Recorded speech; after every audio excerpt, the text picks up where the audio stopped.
Hello friends, welcome to Amrita Maurya coaching classes. आपके साथ मैं हूं अमृता। फ्रेंड्स, आज की इस वीडियो में हम जालियांवाला बाग मस्करे की बात करने वाले हैं, जिसे हिंदी में हम जालियांवाला बाग हत्याकांड कहते हैं।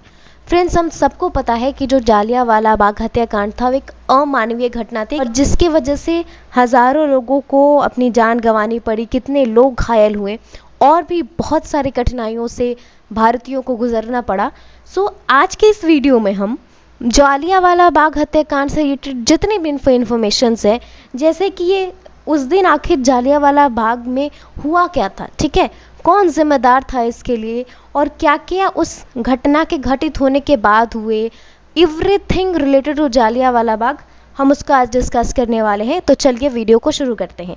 एंड वीडियो को शुरू करने से पहले एक रिक्वेस्ट, प्लीज़ अगर आप हमारे चैनल पे नए हैं तो चैनल को सब्सक्राइब करें और ये वीडियो अपने फ्रेंड्स के साथ शेयर करें ताकि ये इम्पॉर्टेंट इन्फॉर्मेशन उन तक पहुंच सके। सो Jallianwala Bagh मस्करे took place on 13 April 1919 in Punjab, Amritsar.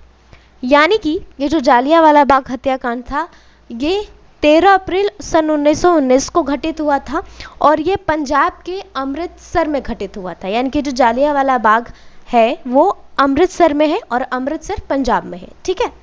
So on that day many people were gathered to protest against British government Rowlatt Act, ठीक है। यानी कि 13 अप्रैल को जालियांवाला बाग में बहुत सारे लोग इकट्ठा हुए थे, ठीक है, बहुत सारे लोग वहाँ पे इकट्ठा हुए थे ताकि वो इस ब्रिटिश सरकार जो उस समय भारत में अपना शासन चला रही थी उस रॉलेट एक्ट के विरोध में प्रदर्शन कर सके। फ्रेंड्स, आप यहाँ ये टर्म देख रहे हैं रॉलेट एक्ट, यानी कि रॉलेट अधिनियम। मैं आपको बता देती हूँ कि ओवरऑल ये अधिनियम क्या था। सो ये इस एक्ट ने ब्रिटिशर्स को इतना पावर दिया कि वो भारत में हो रहे जितने भी उनके खिलाफ प्रदर्शन थे उन्हें दबा सकें, एक तरीका था बस। यानी कि इससे ज़रिए क्या हुआ कि अब उनको ये पावर मिल गया कि अगर उन किसी पे डाउट होता ना कि ये हमारा प्रदर्शन कर रहा है, हमारे विरोध में बोल रहा है, तो वो उसे अरेस्ट कर सकते थे, पुलिस उन्हें अरेस्ट कर सकती थी, ठीक है। और 2 साल तक उनके ऊपर कोई ट्रायल नहीं होता, यानी कि 2 साल तक उनकी रिहाई की कोई बात नहीं हो सकती थी।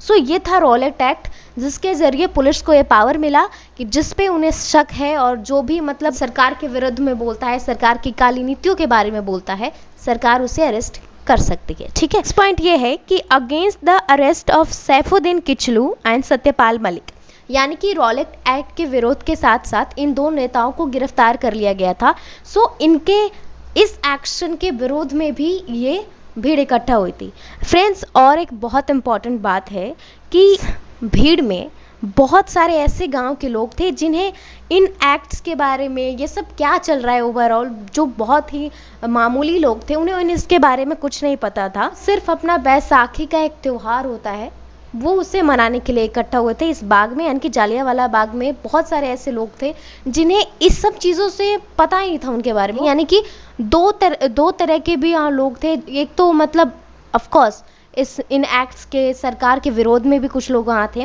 लेकिन कुछ लोग ऐसे भी थे जिन्हें इन सब चीज़ों से मतलब नहीं था। सो इस हत्याकांड में वो भी बेचारे को बहुत कुछ झेलना पड़ा और कितने की मृत्यु हुई इस एक्ट के दौरान। फ्रेंड्स, ये इमेज जालियांवाला बाग मेमोरियल की, in order to strictly enforce the martial act effect on Amritsar, General Dyer reached Jallianwala Bagh and locked exit doors and started open firing on mob without any warning। यानी कि martial act का असर अमृतसर पर दिखाने के लिए जालियांवाला बाग में जनरल डायर पहुंचता है और सारे भी जो भागने के जो रास्ते थे, जो दरवाजे थे, उन्हें बंद कर देता है सबसे पहले। और उसके बाद बिना कुछ सोचे समझे कि सारे लोग उसके विरोधी, मैंने सरकार के विरोधी हैं भी या नहीं, अंधाधुंध गोलियां चलाई गई, ठीक है। ये था उस दिन का हत्याकांड, ये था टोटल इंसिडेंट जो कि इतना अमानवीय था कि जिसके प्रदर्शनकारियों के साथ साथ मासूम लोग, जिसमें बच्चे, बूढ़े, हर उम्र के लोगों को इसमें अपनी जान गंवानी पड़ी। फ्रेंड्स, यहाँ पे एक बहुत इंपॉर्टेंट टर्म है martial act. Actually martial act का मतलब ये होता है कि कहीं पे भी, मतलब घर के बाहर कहीं पे भी 2 से ज़्यादा लोग इकट्ठा नहीं हो सकते, ठीक है। कोई भी ग्रुप में बैठ के नॉर्मल सी भी कोई बात नहीं कर सकता, यानी कि जहाँ भी 2 से ज़्यादा लोग दिखेंगे पुलिस उन पर एक्शन ले सकती है, उन्हें अरेस्ट करती है और आगे की कार्रवाई उन पर कर सकती है। सो जब जैसे ही जनरल डायर को पता चला ना कि जालियांवाला बाग में इतने लोग हैं, सो बिना कुछ समझे उसने मार्शल एक्ट का असर दिखाने के लिए सिर्फ जनरल डायर जालियांवाला बाग पहुंचता है, सारे एग्जिट पॉइंट यानी कि निकलने के रास्ते पहले बंद करता है और उसके बाद भीड़ पर अंधाधुंध गोलियां चलाई जाती हैं। एक और इम्पॉर्टेंट बात मैं बता दूं आपको कि इस हमले में, इस हत्याकांड में लगभग 379 यानी कि 379 लोग मारे गए। और ये जो आंकड़ा है ना, ये ब्रिटिश सरकार का दिया हुआ आंकड़ा है, तो ऑफ कोर्स इसमें टेम्परिंग के बहुत चांसेस हैं, क्योंकि वो ब्रिटिश गवर्नमेंट कम से कम डेटा दिखाना चाहती थी। और एक इम्पॉर्टेंट बात कि ब्रिटिश के आंकड़ों के हिसाब से भी लगभग 1200 लोग घायल हुए, यानी कि इनके झूठे आंकड़ों से भी समझ में आता है कि कितने लोग घायल हुए, और असली आंकड़े तो और भी इससे ज़्यादा हो सकते थे। सो ये था वो भयानक जालियांवाला बाग हत्याकांड, जिसके बारे में अगर आज भी लोग सोचते हैं तो उनकी रूह कांप जाती है, क्योंकि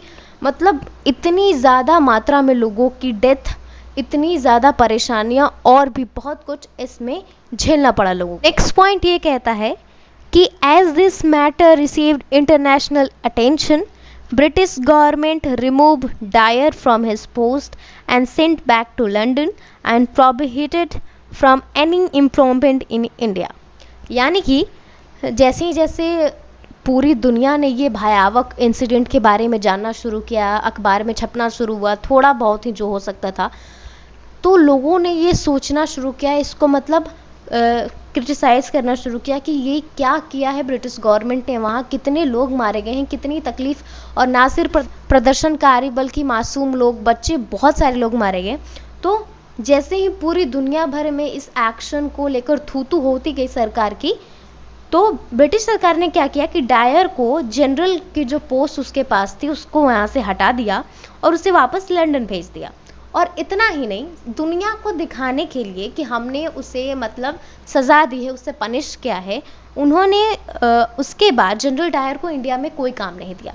लेकिन जैसे ही वो लंदन गया तो उसे कोई खास पनिशमेंट वगैरह कुछ नहीं मिली, बस ये दिखावटे का एक्शन था ब्रिटिश गवर्नमेंट का। फ्रेंड्स, ये है इमेज जनरल डायर की, और यही वो शख्स है जिसकी समझदारी की वजह से इतनी अमानवीय घटना हुई और लोगों को अपने हाथों से जान गंवानी पड़ी। नेक्स्ट पॉइंट ये है कि as the news of Jallianwala Bagh spread, crowd took into streets and they clashes with police and attacks on government building. जैसे जैसे ये जालियांवाला बाग हत्याकांड की खबर पूरे भारत में फैली, लोगों का गुस्सा एकदम फूट पड़ा और वो मतलब गलियों में उतर पड़े। और जब सरकार देखने लगी कि भारतीय इसका पुरजोर विरोध कर रहे हैं, यानी कि पूरी ताकत से लगे हैं कि सरकार को ये बताया जाए कि ये घटना कितनी निंदनीय है, तो सरकार ने, ब्रिटिश सरकार जिसके लिए फेमस है, उसने अपनी पावर का यूज़ किया ताकि वो लोगों को मतलब दबा सके और उन्हें चुप करा सके। लेकिन लोग बिल्कुल नहीं माने, वो पुलिस के साथ भिड़ गए, जो पुलिस भेजी गई कि उन्हें चुप कराया जा सके, उन्हें अरेस्ट करके मतलब कैसे भी शांत कराया जाए, पुलिस के साथ भिड़ गए। और इतना ही नहीं, जो भी गवर्नमेंट बिल्डिंग्स थी, यानी कि जो भी सरकारी दफ्तर थे उस टाइम ब्रिटिश गवर्नमेंट के, उस पर भी अटैक किए गए। ठीक है फ्रेंड्स, मैंने आपको ऊपर रिएक्शन के बारे में बताया कि कैसे दुनिया ने रिएक्ट किया, कैसे इंडियंस ने रिएक्ट किया जालियांवाला बाग के बारे में। अब हम उस रिएक्शन के बारे में बात करने वाले हैं जो पूरी दुनिया को याद रहा।